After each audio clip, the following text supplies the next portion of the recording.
C'est étonnant, non? Les chroniques de la haine ordinaire.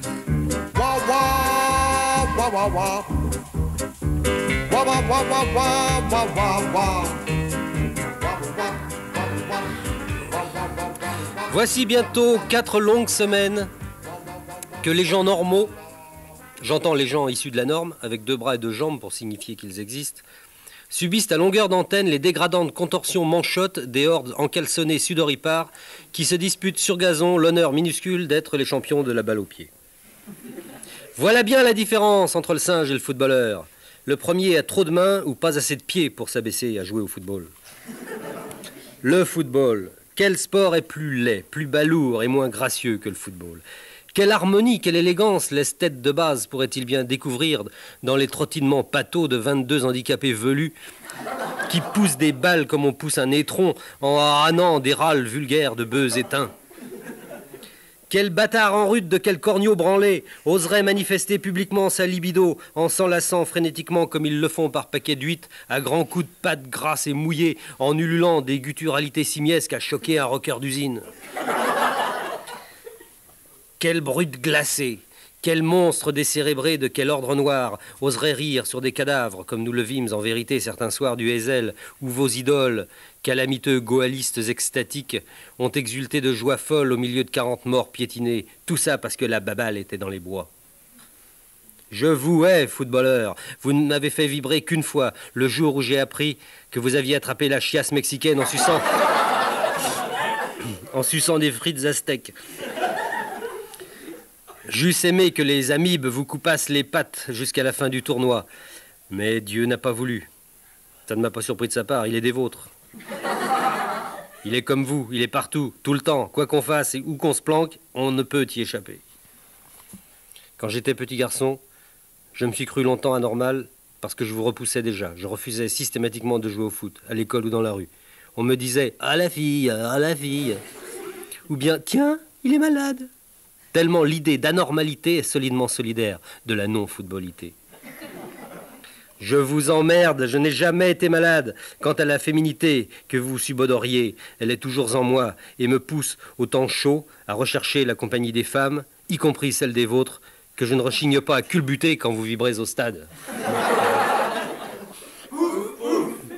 Bon, je vous signale par parenthèse que ça, c'est ce que je viens de vous dire, c'est un papier qui m'a été commandé par le Journal du Dimanche, qui peut pas être un journal d'imbéciles puisque c'est le groupe Hachette. Et ils m'ont dit qu'ils ne pouvaient pas le passer parce que c'était pas bien écrit. Donc vous êtes suffisamment nul pour le comprendre, donc je vous le lis à vous. Et ça passera dans l'IB dans la semaine, voilà. À part ça, je suis très content, car les enfants m'écrivent.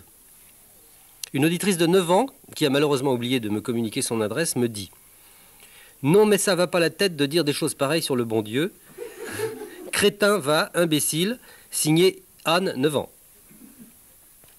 Tu as raison, Anne, ça va pas la tête. Je ne le ferai plus, je te le promets. N'empêche que c'est pas moi, c'est le bon Dieu qui a commencé.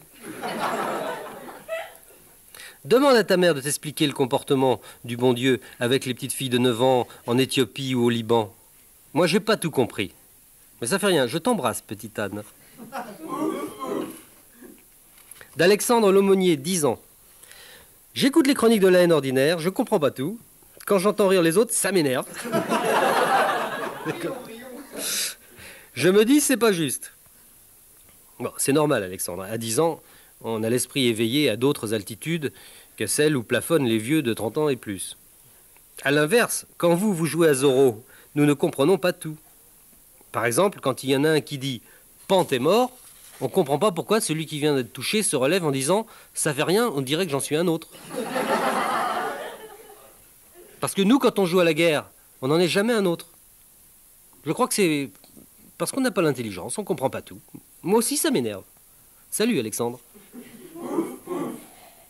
Pour en finir avec ce douloureux problème de l'incommunicabilité entre les générations, permettez-moi une anecdote familiale.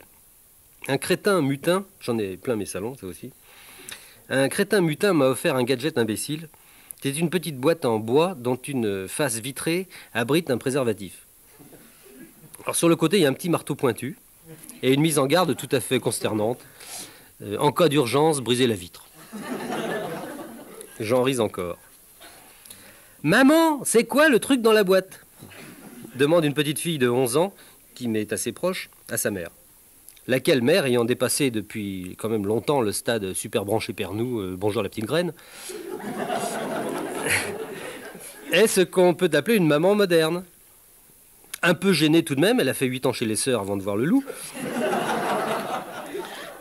Cette maman se lance dans un cours sommaire de contraception élastique que l'enfant suit d'une oreille distraite sans le moindre ébahissement. C'est super, commande-t-elle poliment.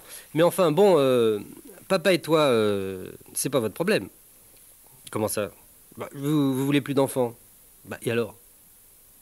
Et alors, de toute façon, quand on veut plus d'enfants, on fait plus l'amour. Mais si, mais si. Mais enfin, pourquoi, maman? Comment, pour le plaisir. Ah, alors là, vous êtes vraiment des cochons tous les deux. Quant à ces féroces soldats, je le dis, c'est pas pour cafeter, mais ils font rien qu'à baiser dans nos campagnes.